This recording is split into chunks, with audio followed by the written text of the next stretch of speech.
చూస్తే తల్లిలాగా చూస్తాడు. తల్లి లేనోడే కాని తల్లడిల్లితే చూడడు. మూడు కన్నులుండి కూడా ఎన్నడూ మురవడు.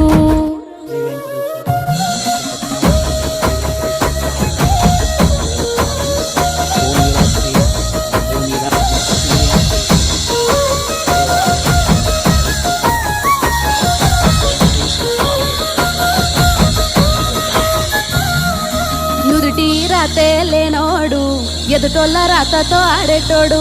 కాలాన్ని నడిపే కైలాసుడు కాటిలో ఉండే ఈ కాపలోడు. ఆవుసు తీసేటోడని తెలిసిన ఆశగా మొక్కుతాము.